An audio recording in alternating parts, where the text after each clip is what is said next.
About the songs in the film Ponniyin Selvan Part 1, some people have asked why did director Mani Ratnam cut short many of the songs? And some other people have asked why include the songs at all? And in this episode, I want to present another way of looking at this movie. So this film Ponniyin Selvan, it's not just a movie, it's an experience. I know people say sentences like this. What does it actually mean? An experience is the entire series of interactions that the customer has with your service or product. In the pre-internet era, a movie was just a movie. At the most, you saw a poster and then simply watched the movie at the theater. But now, in Indian cinema, first there's the teaser, then the trailer, interviews with cast and crew, audio release function, it's like a grand celebration, the lyric video release on YouTube, and then the actual movie release, and then the video version release of the songs on YouTube. If somebody watches a trailer followed by the movie, that's experience 1. If somebody watches the lyric video and then the movie, maybe that's experience 2. So for me, it was experience 2. And let me give an example of the song Alaikadal. I first watched the lyric video about this boat woman, and the song is sometimes happy and sometimes sad because the boat woman is sometimes hopeful that she's going to achieve her dreams and sometimes she feels hopeless. And it's been beautifully made. You feel for the character.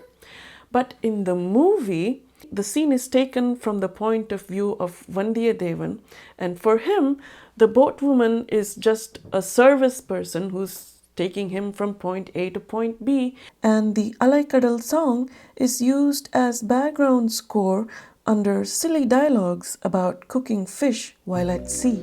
It reflects how little he knows about her inner world. It fits well as background score, but lacks the depth that you felt with the lyric video, where you could have the full song about the boatwoman's hopes. Now, rather than seeing this as a limitation, I had a big aha moment. In daily life, how much attention are we paying to the people around us, the people who are helping us, serving us? This experience of watching the lyric video first and then the movie taught me to always keep in mind that even the most normal looking, everyday people around us may have very sad life stories, and to see beyond the surface, to see with the heart.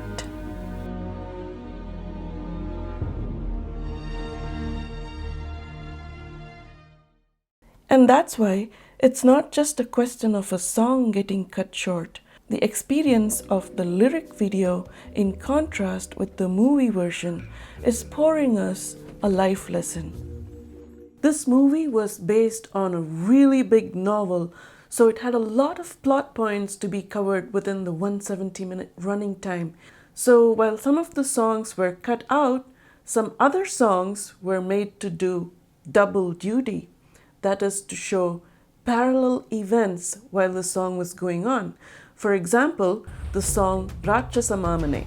In the movie version, one of the stanzas in the song has a reduced volume and reduced importance because at this point we are seeing two characters in the audience talking to each other. And it's their dialogue that's given the high volume and the high importance. When the YouTube version came out, you could see that they filmed an entire alternate video scene for that stanza, showing the stage performers, and the song audio is clearly heard without any dialogues. And there was so much attention to detail that from one camera angle, you could see the princess at a distance having that conversation, but this time you can't hear it from the point of view of the performers. It's almost like looking at a famous historical moment And then many years later, seeing the same moment in history from another camera angle. It gives you a wow feeling, right? That's what happened to me. And that's why this movie is an experience. Example number 3, the song Devaralan Aattam. The YouTube version of the song is an uninterrupted performance inside a fort. But in the movie version, to keep the running time less, the action scene where the spy fights to enter the fort is included while the song is going on. The song is masterfully composed to suit both the dance and the action sequence.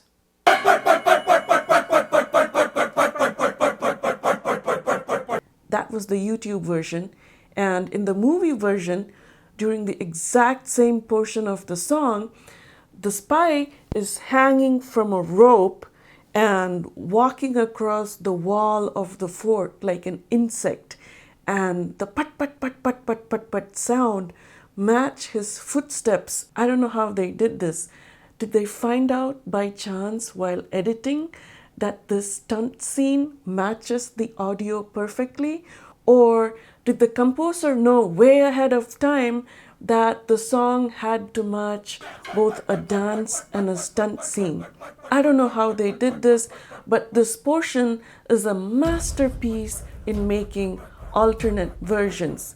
Most Indian movies have the lyric version, the movie version, but this movie went above and beyond in making truly different alternate versions. So that's why, just like we walk around an intricate and beautiful sculpture to see it from all the different angles, we can enjoy this movie by watching all the different alternate versions. It's truly an experience. See you on another episode. Check out other videos on this channel and don't forget to subscribe.